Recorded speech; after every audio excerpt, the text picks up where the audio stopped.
세상 사람들에게 우리 기독교가 이 호감을 잃은 지 굉장히 오래돼요. 호감을 잃은 정도가 아니라 이제는 혐오의 대상이 됐는데, 그래서 요즘에는 기독교인 그러면 개독교라는 말을 쓰고, 또 목사 그러면 그전에는 자랑스러운 그러한 직분이었는데 요즘에는 말하기도 부끄러워요. 게다가 요즘에 최순실 사태 때문에 갑자기 또 최태민이라는 사람이 다시 부각이 돼 버려가지고 그 사람 목사도 아닌데 자꾸 목사라고 해놓으니까 이 기독교에 대한 이미지가 가뜩이나 부정적인데 더 나빠지는 것 같아서 염려가 될 정도입니다. 사실 이번에 벌어진 이 사태는 기독교하고 아무런 관계가 없어요. 그 사람은 목사이고 그 딸이 뭐고 이런 거 아무런 관계가 없고, 그거는 완전히 사이비 종교에 거의 샤머니즘에 가까운 일들이라는 것을 우리가 알 것입니다. 제가 아는 어떤 목사님은 이런 사태를 보면서 페이스북에다가 그렇게 막 이슬람 타파, 동성애 타파를 외치던 주의 용사들은 다 어디 가고 청와대 깊숙이 파고든 무속 종교와 이 사이비 종교에 대해서 입을 다물고 있냐, 정말 이기적이고 개인주의적인 천국 가는 신앙밖에 없는 거냐라고 일갈하는 것도 봤습니다.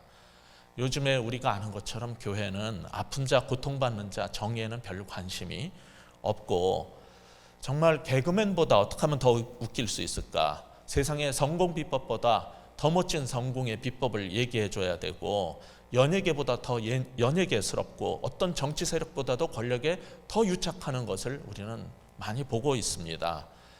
그렇게 한다고 기독교가 살고 교회가 부흥이 되느냐? 그렇지 않습니다. 오히려 오늘 본문에서 우리가 본 것처럼 원시 기독교회는 오직 예수의 부활 증거만으로 사람들에게 은혜를 끼칠 수 있었어요. 자, 여러분 읽었던 33절 한번 다시 읽어볼까요? 뭐라고 써 있습니까?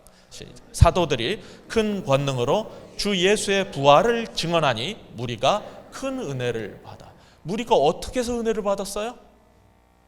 멋지게 더 호화롭게 꾸미고 더 연예계처럼 만들고 더 유명한 사람 끌어모으고 권력에 유착하고 돈을 모아서 은혜를 끼쳤습니까? 전혀 그런 거하고 관계가 없잖아. 오직 여기 보면은 주 예수의 부활을 증언하니 무리들이 전부 은혜를 받았다는 거예요. 사도행전 2장 47절에서도 이미 봤습니다. 초기 기독교인들은 사람들로부터 칭송을 받았어요. 하나님을 찬미하며 또 온 백성에게 칭송을 받으니, 도대체 무엇 때문에 초기 교회는 사람들한테 그렇게 환호를 받고 칭송을 받을 수 있었는지 궁금하지 않으세요? 오늘 33절 본문에는 사람들이 은혜를 받았다라고 기록하고 있어요. 그런데 은혜를 받는다는 게 도대체 무슨 말입니까? 아니, 은혜가 도대체 뭡니까? 성경이 말하는 은혜는 받을 자격이 없는 사람들에게 베풀어진 호의죠. 그래서 옛날에는 그런 말을 썼어요. 성은이 만극하여이다. 왕이신 하나님께서 신하인 그리고 그 백성인 우리들에게 베푸신 것이, 그 호의가 너무 고마울 때 성은이 만극하여이다 하고 은혜를 받았다는 거하고 똑같은 표현입니다. 그런데 성경이 말하는 은혜라는 것은 우리처럼 죄로 말미암아 정말 은혜를 받을 자격이 없는 사람들인데, 왕이신 하나님이 친히 오셔서 우리의 죄값을 우리가 죽음으로 피를 흘리면서 치러야 되는데, 십자가에서 예수님께서 대신 그 죄값을 치러 주심으로 말미암아 우리를 구원하게 했다는 이 복음을 들었을 때 감격이 은혜인 거죠.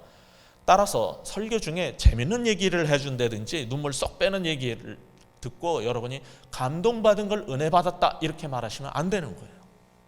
성경에서는 그런 것을 은혜라고 말하지 않아요.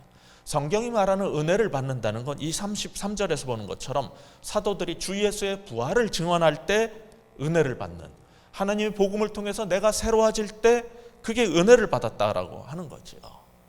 여러분은 정말 그런 은혜를 받으셨습니까? 아니면은 신앙생활하면서 와, 그거 너무 재밌네, 오늘 정말 예배 좋았어, 와, 눈물 쏙 빼게 이렇게 감동적인 그런 얘기를 들으니까 참 마음이 뭉클했어, 그래 놓고서는 그걸 은혜 받았다라고 합니까? 정말 은혜 받았다면은 나 같은 죄인을 위해서 어떻게 왕이신 그 임금님이 오셔서 친히 돌아가실 수 있냐, 그 감격이 너무 커가지고 삶이 변하는 거예요. 삶이 변하지 않고 어떻게 우리가 은혜를 받았다라고 말을 할 수 있습니까? 그거는 성경이 말하는 그런 은혜 받는 거하고 다르고요. 그런 감동적인 얘기로 은혜 받는다는 건 그냥 감동받았다 그러면 되지, 그걸 갖다 은혜 받았다 그러면 안 되는 거예요.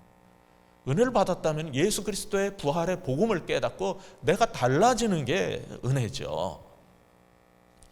근데 요즘 교회를 보면은 이렇게 순수한 복음으로는 은혜를 받을 수 없다는 생각이 이미 꽉 차버린 것 같아요.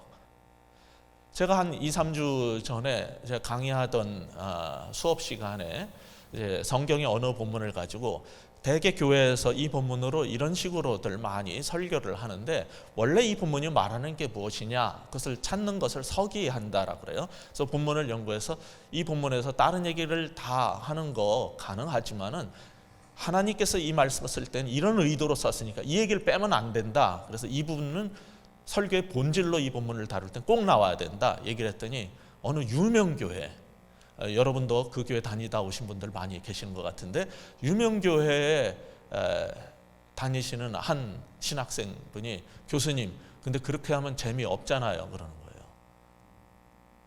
그러니까 아니, 성경에서 뭘 말하느냐를 설교자가 말하면은 재미없어서 교회가 안 된다는 거예요. 제가 뭐라고 대답했겠습니까? 재밌는 거 찾으시면 집에서 드라마 보세요. 왜 교회 와가지고 재미를 찾습니까? 물론 그 이후에 이렇게 설명도 했어요. 이 본문이 하나님이 말씀하시고자 하는 게 이런 것이다라고 말하면서 그것을 적용할 때 재밌게 할 수도 있고 흥미롭게 할 수도 있습니다.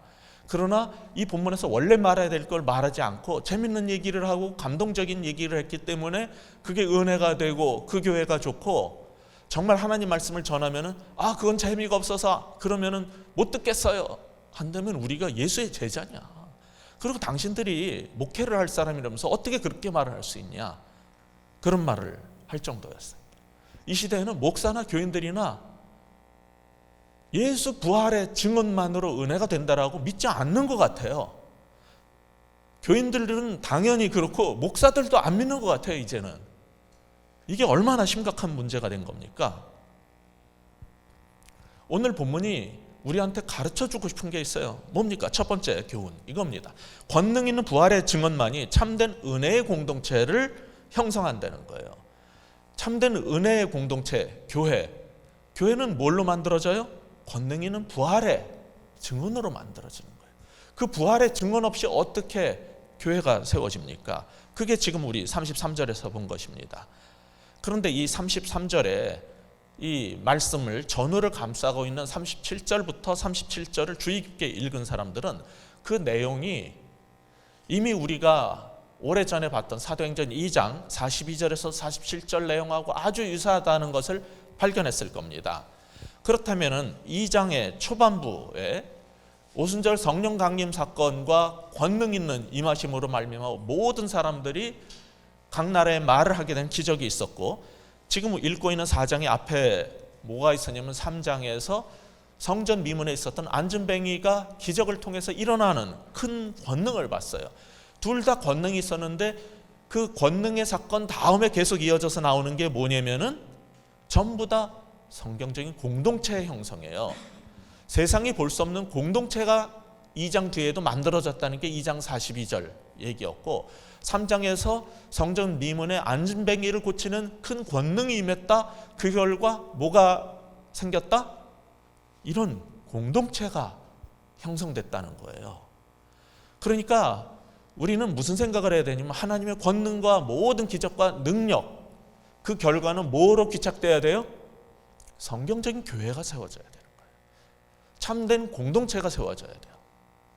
그게 성경에서 권능 있는 부활의 증언의 결과가 되는 겁니다.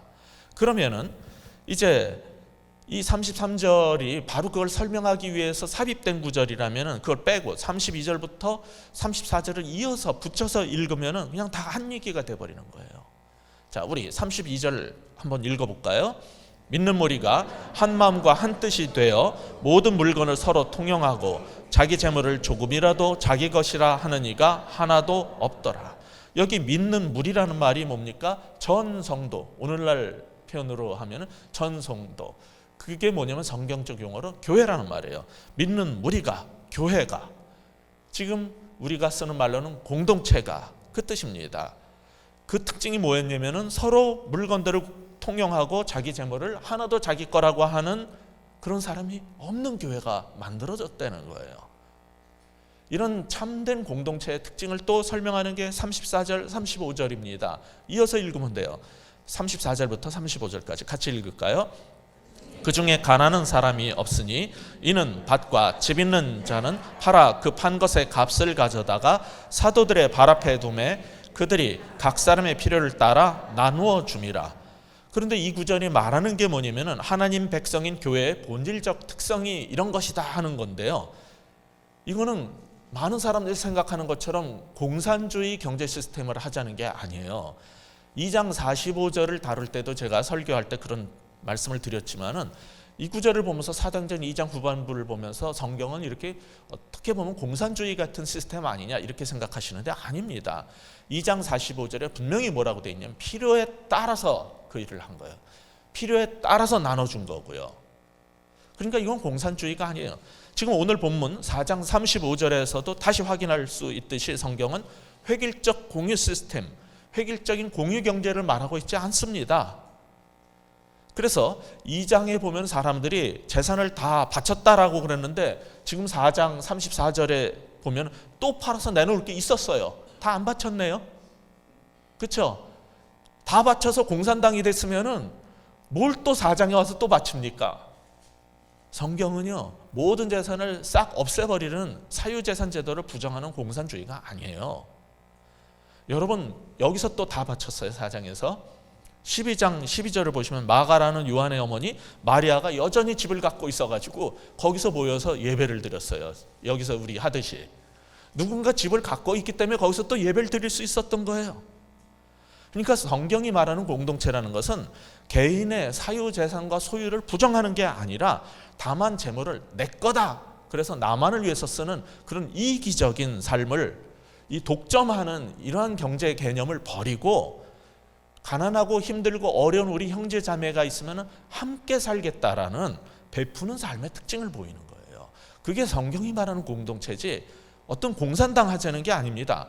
따라서 여러분은 신앙생활을 하시다가 뭐 평생 우리 베이스 교회에서 신앙생활할지 또 보내시는 곳에서 신앙생활을 하게 될지 모르지만은 아마 여러분 한평생에 몇 개의 교회를 다니게 될 겁니다. 그때마다 교회를 또 찾겠지만은 어떤 교회 갔을 때 전 재산을 교회에 헌납하라는 식의 요구를 하면은 그건 잘못된 교회인 거예요.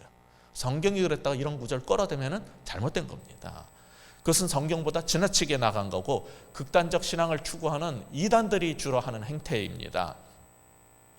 사도행전 외에서 이런 삶의 흔적을 엿볼 수 있는 것은 예수님 당시에 필로라는 역사가가 쓴 책이 있는데 필로의 문서에 에센파라는 사람들이 있어요. 그 에센파의 삶에 대한 기록이 있고 또 다마스커스 문서라는 데에도 에센파의 한 부분인 쿰란 공동체의 생활 얘기가 나오는데 생활 방식이 조금 달라요. 그런데 거기에 이런 말이 나옵니다. 그들은 한 달 생활비의 이틀치 정도의 분량을 가난한 형제 자매들 위해서 구제비로 냈다라는 기록이 있어요. 그 정도는 했지만 아무리 쿰란 공동체가 공동생활을 했다고 해서 모든 걸 싹 다 바치는 모든 에센파가 다 그런 것도 아니었어요.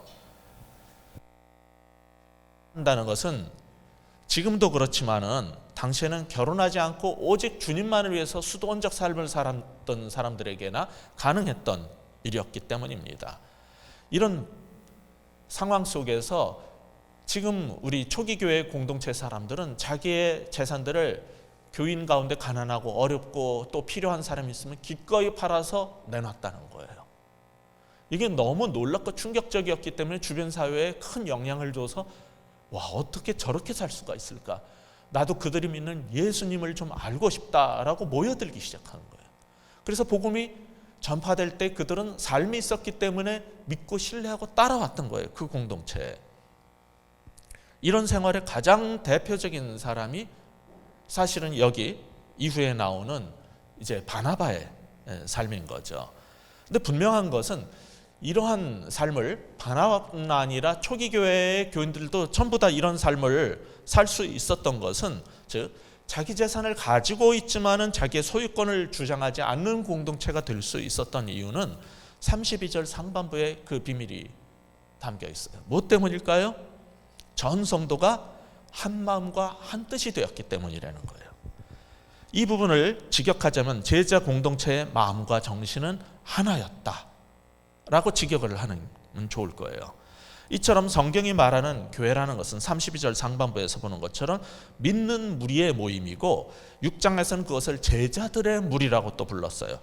그러니까 성경이 말하는 교회라는 건 뭐냐면은 어려서부터 내가 교회를 출석을 했고 세례를 받았고 8일 만에 할례를 받았고 이런 거하고 아무 관계가 없어요.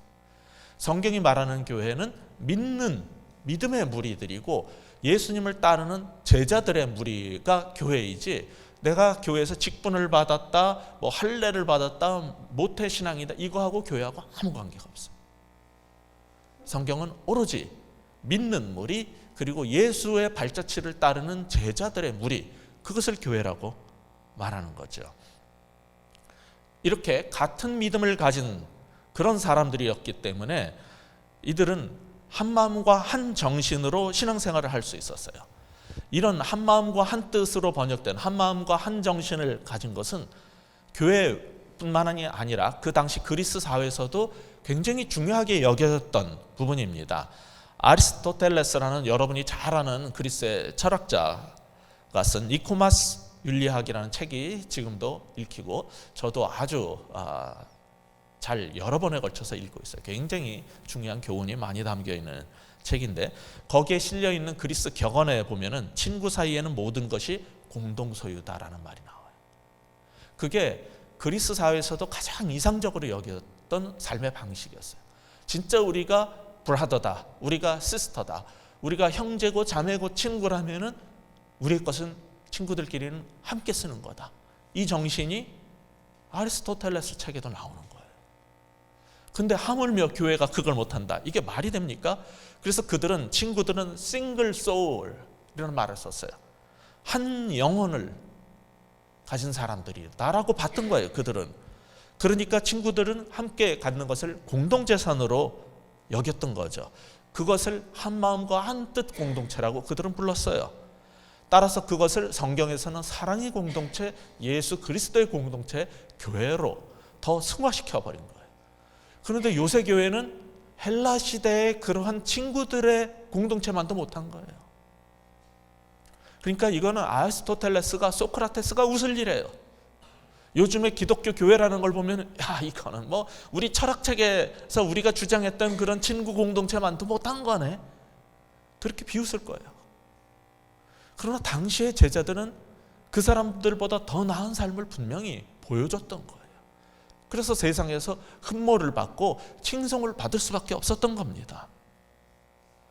여러분, 우리가 갖고 있는 재산을 그냥 한목에 싹 팔아쳐버리고요 산으로 들어가는 게 쉬울까요? 아니면은 그 재산을 청지기로 잘 계속 관리를 하면서 필요한 사람들이 보면 지속적으로 그것을 갖다가 베푸는 게 더 어려울까요? 사실 다 팔고 스님이 됐다 이런 걸 대단하게 생각하는데 아니에요. 그게 쉬워요. 저도 비슷한 거 해봤거든요. 싹 팔아치고 한 번에 헌신해버리는 게 쉽지, 있는 거 계속 관리해가면서 그때마다 계속 사람들 나눠주고 그렇게 사는 게 힘들어, 귀찮아요.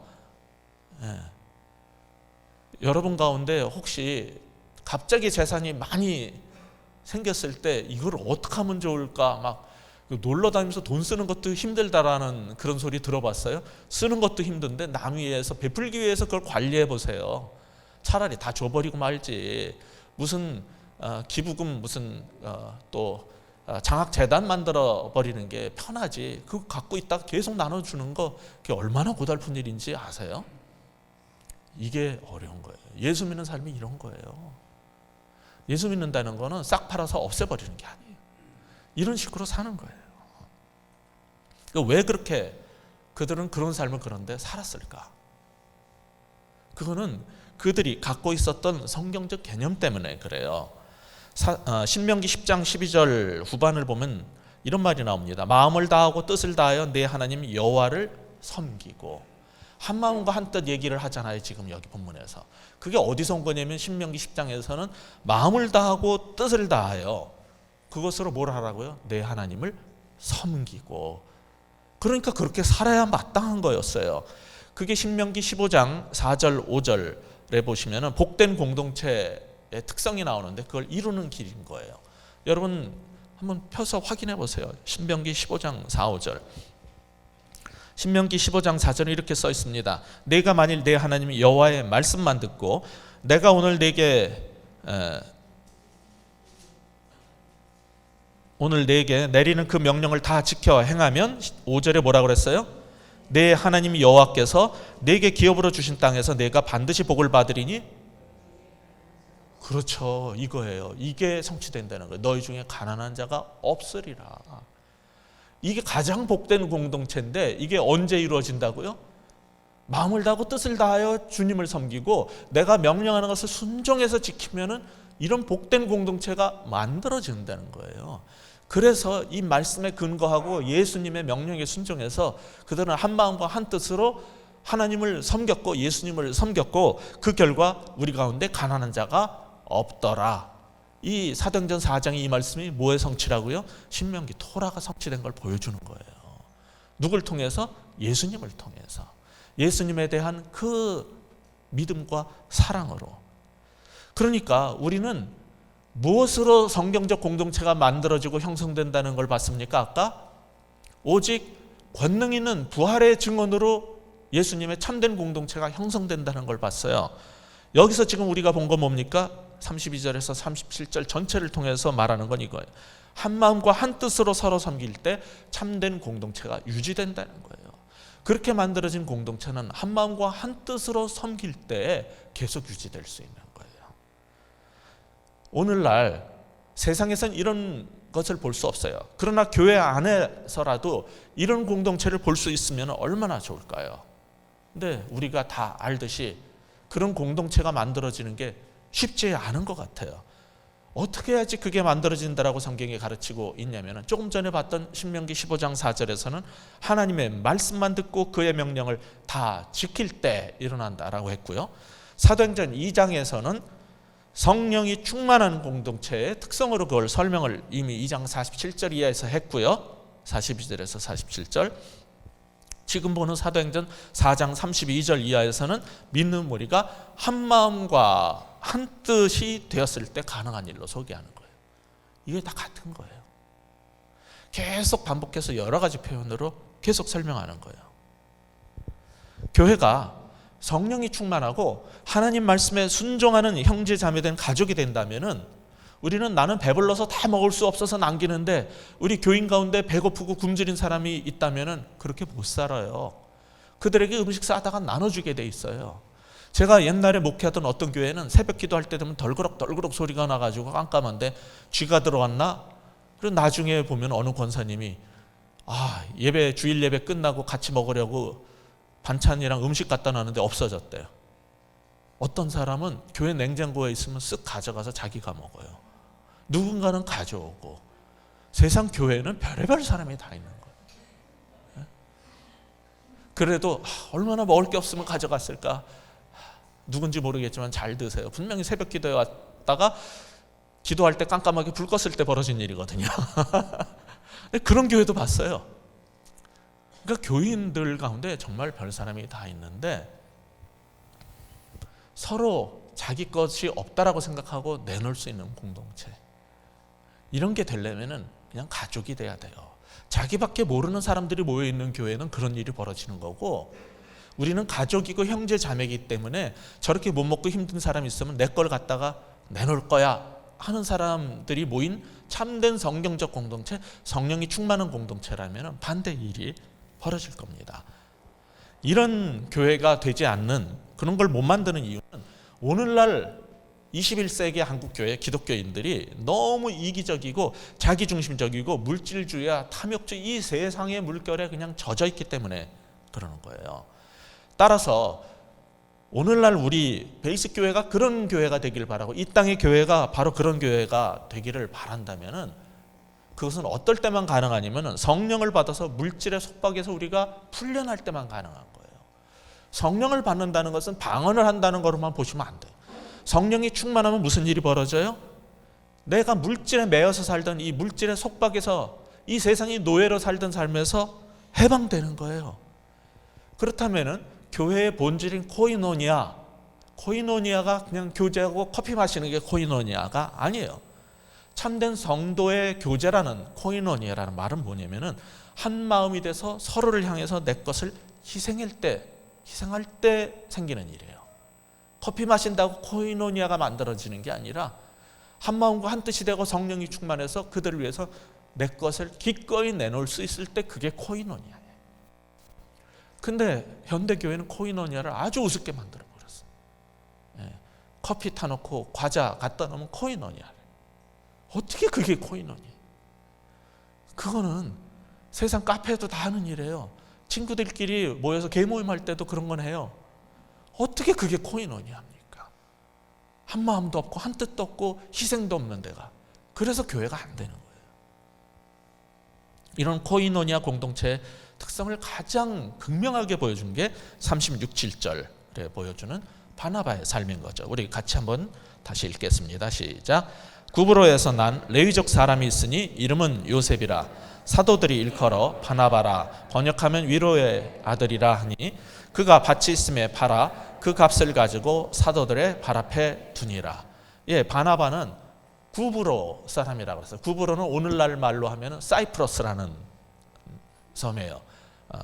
이 사이프러스 또는 키프러스라고 부르는 거기서 태어나서 살아온 디아스포라 유대인이었습니다. 오늘날 식으로 말하자면 해외 동포예요. 그런데 그는 레위족의 후손이었기 때문에 그 책무를 잊지 않고 오순절이 되면 그 먼 예루살렘까지 가가지고서 순례를 한 거죠. 그러다가 사도를 만나서 예수님에 대해서 듣게 됐고 성령의 충만을 받게 된 것 같아요. 그런데 이 성공한 해외 교포인 바나바는 모국인 이 예루살렘 팔레스타인 팔레스타인의 땅을 사서 갖고 있었던 것 같아요. 그런데 가만히 보니까 예수 믿고 신앙생활하던 교인들 가운데 어려운 사람이 있는 걸 본 거예요. 그러니까 그 땅을 팔아가지고 사도들한테 갖다 바친 건지 아니면은 그냥 원래 있었던 그 사이프러스에 있었던 자기 살던 지역에 갖고 있던 부동산을 처분해서 돈을 가져와서 사도들의 발 앞에 내려놓은 건지 잘 모르겠어요. 그러나 두 경우 다 가능성이 있고 어쨌거나 그건 대단한 일입니다. 왜 이 얘기를 하면서 이 바나바가 레위족이었다라는 말을 하냐면은 사실 그 앞에서 계속 얘기한 게 있어요. 레위족 제사장, 대제사장들이 다 뭐 한 사람들이에요? 예수를 잡아서 십자가에서 처형시켜버린 사람들이에요. 그런데 참으로 성령 받으면 제사장도 이렇게 달라질 수 있다라고 대조시키고 싶었던 것 같아요. 그래서 굳이 이 바나바는 뭐 이렇게 착한 사람이다 하면 되는데 레위족의 후예였던 이 바나바가 바로 이런 행동을 교회에서 했다라고 지금 대조를 일부러 시킨 거예요. 이 바나바가 이런 삶을 살 수 있었던 이유는 11장에 가면 밝혀져요. 11장 24절 상반부에 보면은 거기에 이제 바나바가 본격적으로 등장을 하게 되는데 사역자로 등장을 하게 돼요. 근데 거기에 바나바를 뭐라고 표현했냐면은 바나바는 착한 사람이요 성령과 믿음이 충만한 사람이라 이렇게 소개를 하고 있어요. 똑같죠? 앞에서 자기의 재물을 자기 것이라 하는 이가 없이 다 팔아서 필요에 따라 나눠주도록 사도들에게 바쳤던 사람들의 특징이 뭐라고 그랬냐면은 성령이 충만한 사람이라고 그랬죠. 성령이 충만하고 하나님의 말씀에 순종하는 사람들이 그 특성을 보인다라고 그랬죠. 바나바가 이렇게 살 수 있었던 이유를 뭐라고 그래요? 성령과 믿음이 충만한 사람이었다는 거예요. 그는 나중에 사울이라는 사람이 예수 믿는 사람들을 잡아다가 죽이는 그런 일을 하다가 예수님을 만나고 회심을 했을 때 저 우리 핍박자 못 믿겠다라고 모든 사람이 그랬을 때 그 사람을 데려가고 예루살렘에 있는 사도들 앞에 데리고 가서 추천을 하고 내가 보증합니다라고 보증을 섰던 사람이에요. 그래서 그가 이방의 사도로 일할 수 있게 만들어주고 사울이 이제 사도 바울로서 사역을 할 준비가 되자 이 바나바가 함께 다니면서 그를 도와서 사역을 했던 사람이에요. 나중에 보면 이런 대단한 사역자의 삶을 살았지만은 처음에 예수 믿었을 때 처음부터 이 사람의 특징이 뭐였냐면은 믿음과 성령이 충만해서 자기 재산을 팔아다가 교인들 필요한 사람을 위해서 쓰세요. 그리고 사도들의 발 앞에 그냥 내려놨다는 거예요. 이 바나바는 그 이름의 뜻이 뭐라고 소개해놨어요? 위로의 아들, 권면의 사람이란 뜻이에요. 이름에 합당하게 정말 사는 거예요. 힘들고 고통받는 사람들에게 위로가 되어주고 격려가 되어주도록 자기 가진 것을 다 내놓은 사람이에요. 그러니까 이름에 합당하게 살았어요. 여러분도 여러분 이름에 합당하게 삽니까? 저는 아버님이 제 이름의 끝자가 수로 이렇게 돌림이 돼야 돼서 목숨 숫자를 썼지만 앞에다가 큰 덕자를 써서 이름을 지어줬어요. 그래서 제 이름이 사실 요즘에 촌스럽다라는 말을 많이 듣는데 덕수가 뭐냐?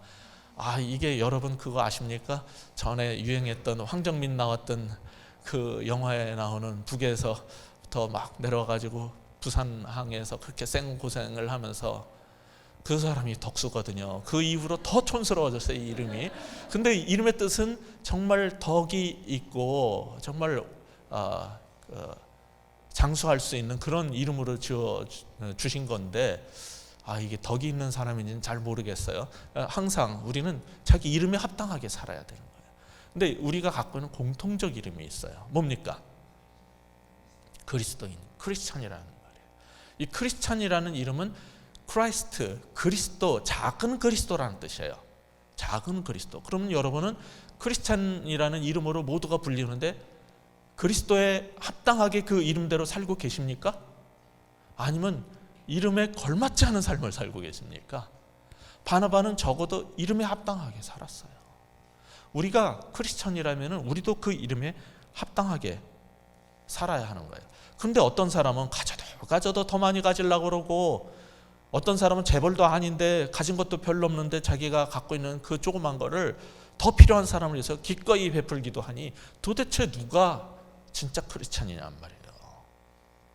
제가 한 달 전에 사도행전 3장의 성전 미문의 안전뱅이 사건을 설교하면서 앞부분에서 제가 지금 그 사역하고 있는 그 백석대학교 신학대학원이 방배 전철역 앞에 있거든요. 그런데 거기에 보면은 날 따뜻할 때는 없다가 그렇게 날씨만 추워지면은 지하철 계단에 나타나가지고 구걸을 하는 사람 때문에 왜 이렇게 온몸을 덜덜덜덜 떨면서 왜 따뜻할 때는 안 하고 저렇게 추울 때만 나타나냐라는 말을 한 적이 있었어요. 그러는데 그 다음 주에 제가 신학생 페이스북을 봤는데 한 자매가 이런 글을 쓴 거예요. 방배역 2번 출구에 구걸하는 거린을 보았다. 안 추워도 나온 거예요, 이제. 그때 10월 4일 날 안 추웠거든요, 별로. 근데 그 거린이 구걸이 끝났는지 이제 지하철을 타고 퇴근을 하러 내려간 모양이에요. 가다가 그 안에 그 편의점이 있는데 거기에 들어가가지고 구걸한 돈 별로 못 벌어가지고 사탕을 하나 사 먹더래요. 그러니까 편의점 아줌마가 요구르트를 하나 갖다 주면서 아저씨 이거라도 드세요. 그랬더니 아니에요, 안 먹을래요. 그러니까 드세요. 살아야지. 몸이 있어야지 그 일이라도 하지요. 드세요. 그러더라는 거예요.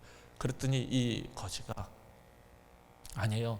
참 감사한데요. 이 다음에 와서 제 돈 내고 사서 먹겠습니다. 그리고 나가더래요.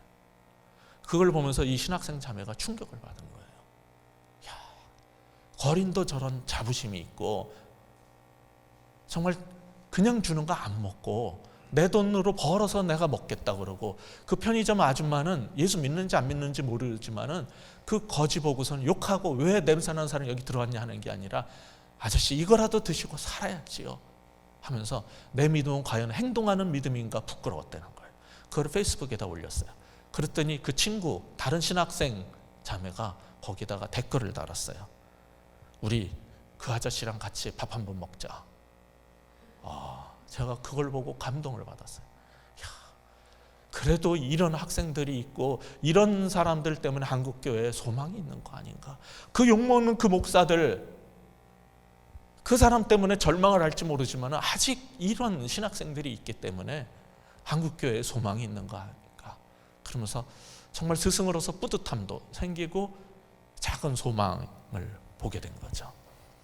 우리는 바나바처럼 자기 재산을 팔아서 다 사도 앞에 발 앞에 놨다. 이거 아주 예외적이고 힘든 일이라고 생각을 해요. 그래서 요즘엔 보기 어렵다라고 생각할지 모르지만은 제가 십수년 전에 잠시 어떤 공중분해된 교회를 다시 복구하기 위해서 사역을 한 적이 있었어요. 그때 그 교회에 이제 다 공중분해돼서 없어진 사람 7명 정도를 모아가지고 다시 세워달라고 그래서 이제 하는데 서서히 주변에 있었던 그 나이 드신 분들이 새벽 기도 나오고 또 주일 예배에 나오기 시작했어요.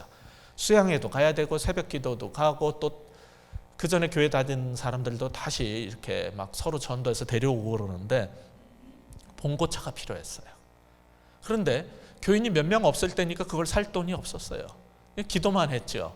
근데 교인 중에서 카센터 하던 형제가 자기가 수리했던 참 좋은 스타렉스인데 그 차가 다 고쳐놓은 건데 그냥 팔겠다고 그런다는 얘기를 들은 거예요. 그래서 자기 돈을 내고 그걸 잡았대요. 그런데 누군가 와서 사가면 자기는 뺏긴대. 근데 교회에 승합차가 필요하다는 소식을 들은 것 같대. 그래서 전화를 해온 거예요.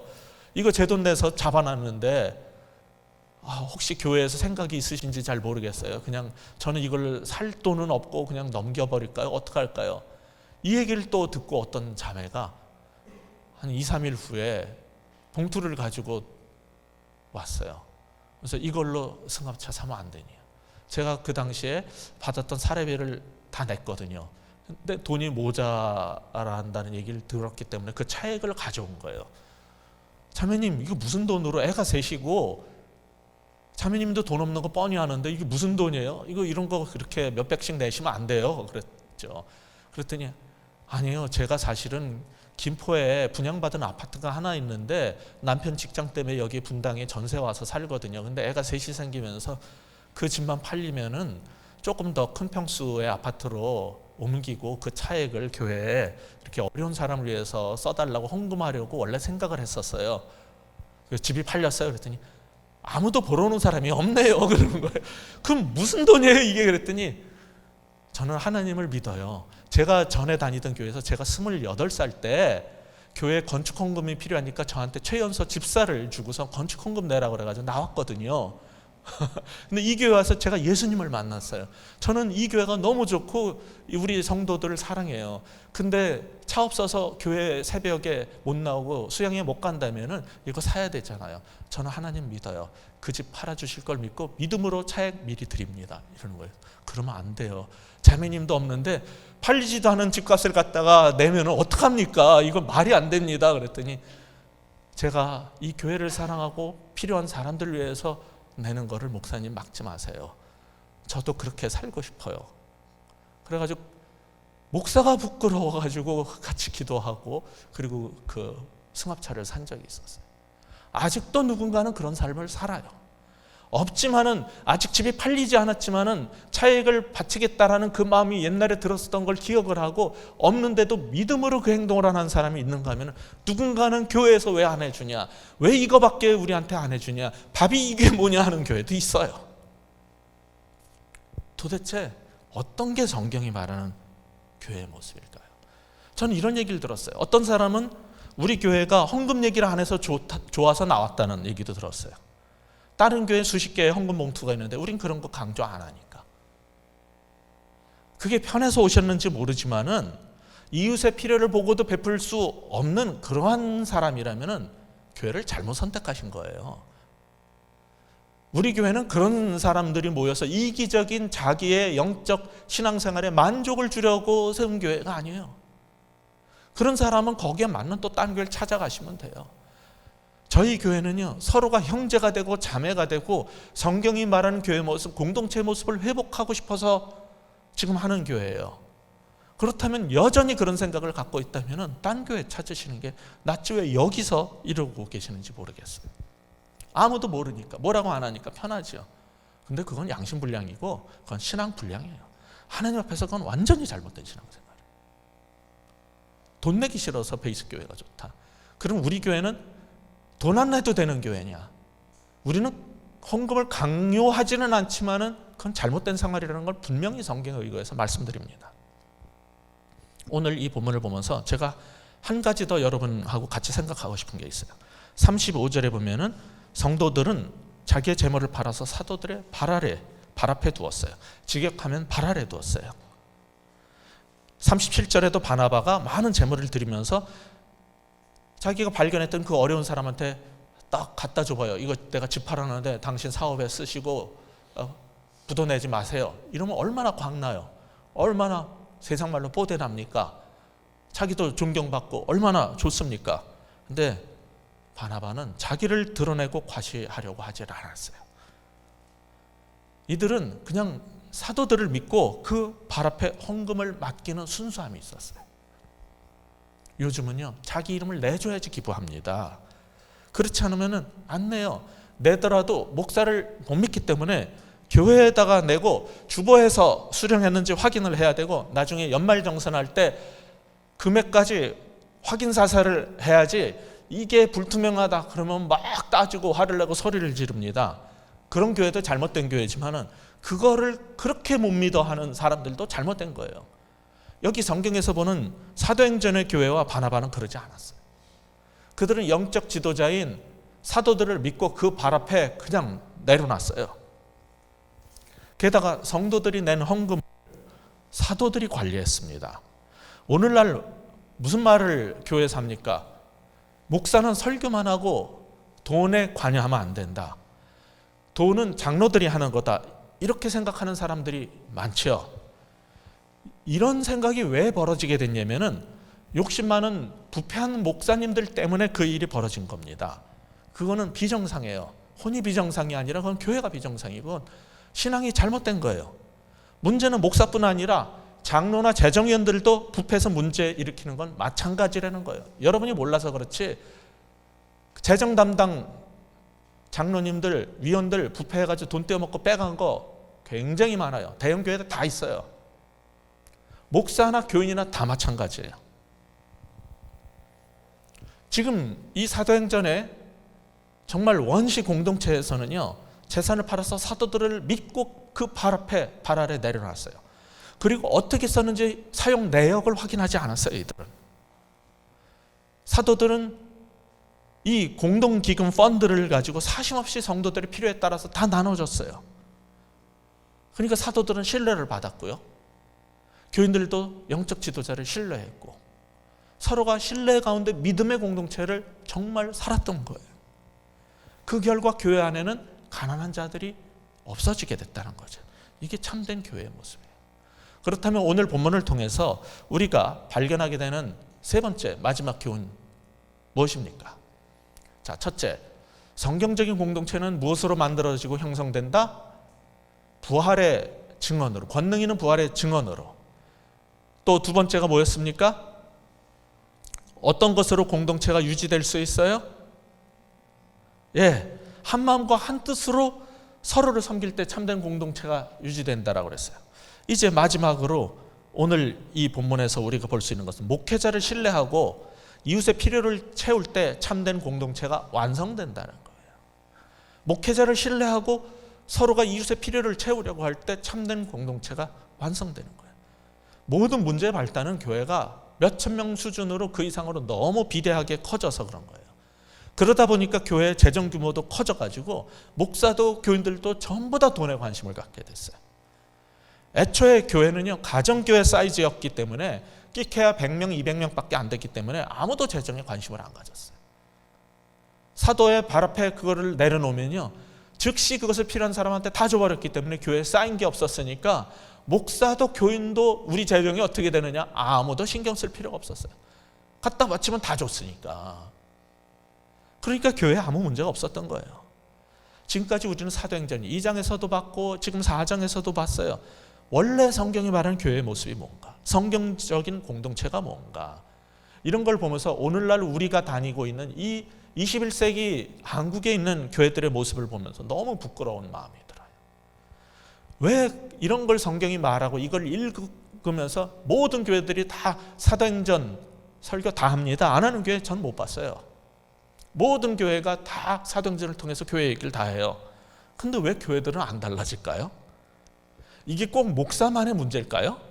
교인들은 일말의 책임도 없는 걸까요? 여러분은 아시다시피 지난 금요일 사옥 1층 로비에서 150명의 SBS 언론 노조원들이 모여가지고 더 이상 못 참겠다, 보도 개입 중단하라, 공정 방송하자라는 구호를 외쳤다라고 합니다. 박모 기자는 자유발언 시간에 이런 말을 했어요.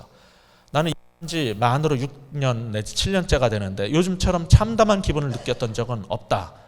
지난번에 지하철에서 어떤 두 어르신이 얘기를 하는데 요즘엔 JTBC가 최고야, 이런 건 지상파에서 아마 못 다룰 거야 라는 얘기를 들으면서 너무나 창피했다는 거예요.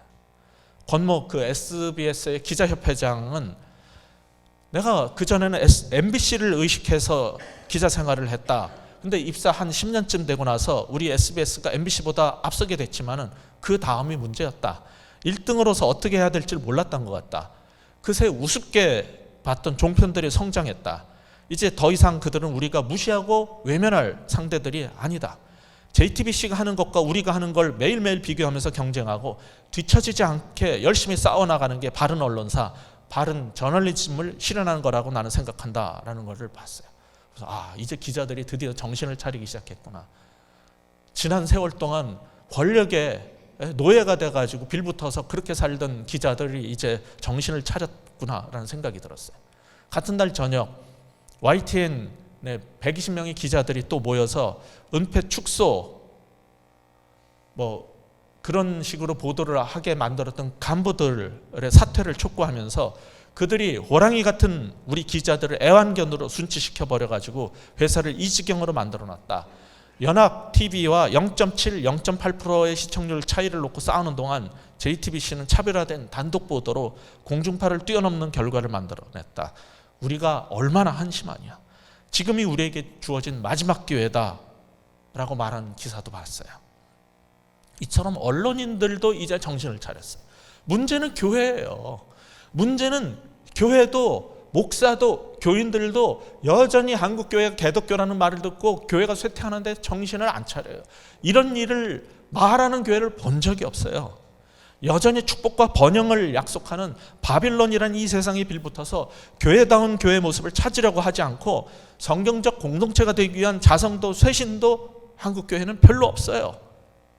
썩어져가는 이 세상과 고통받는 약한 이웃들의 아픔을 눈 감아버리고 누군가 그런 거를 말하려고 하면은 왜 설교 시간에 그런 얘기를 하냐고 비난을 하고, 하도 이 꼴이 되니까 세상 사람들이 내가 종교를 가지면은 가톨릭 간다라고 그러지 지금 기독교 믿겠다 그러지 않습니다. 그들은 썩어빠진 이 부르주아 기독교가 싫다는 거예요.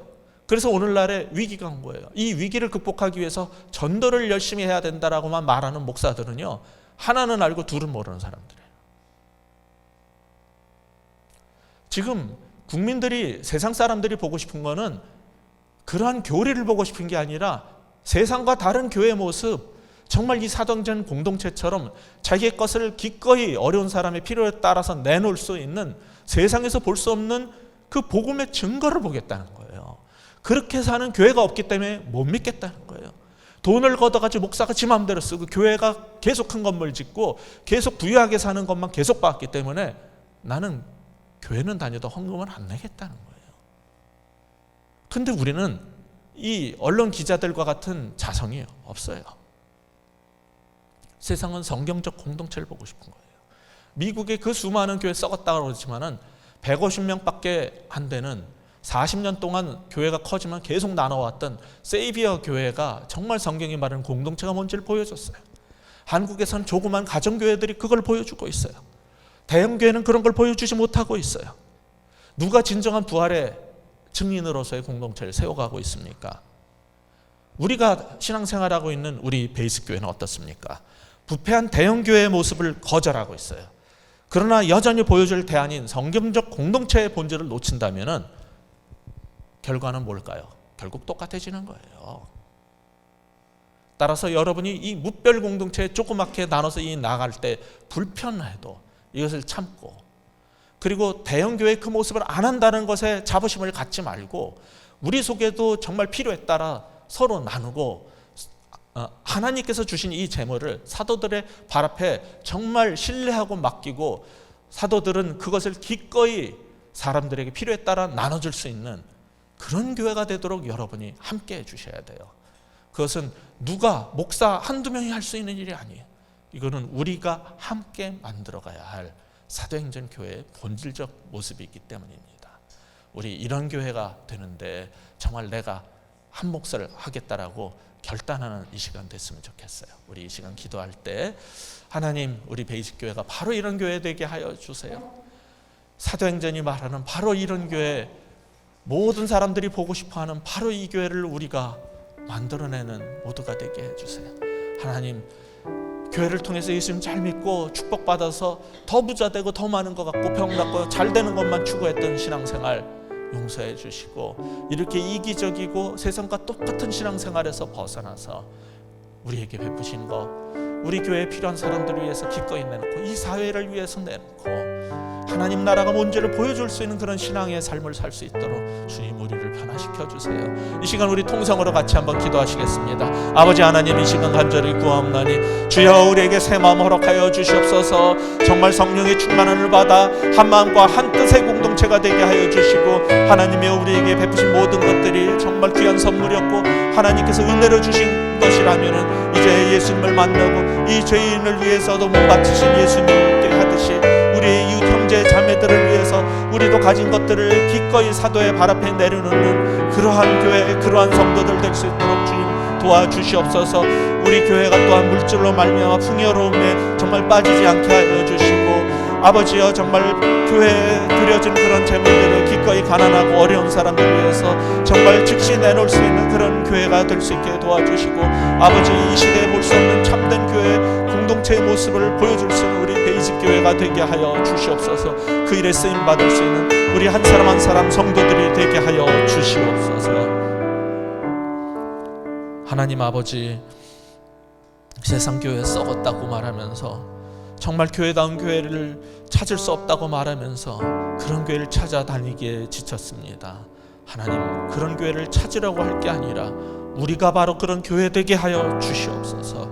그 일을 위해서 정말 작은 공동체로 정말 서로 섬길 수 있는 이런 가족이 될 수 있게 하여 주시고, 곳곳에 교회 없는 곳에 흩어져서 교회가 되며 또 세상을 바로 세울 수 있는 빛과 소금의 공동체 되게 하여 주옵소서. 예수 그리스도 이름으로 간절히 기도하옵나이다.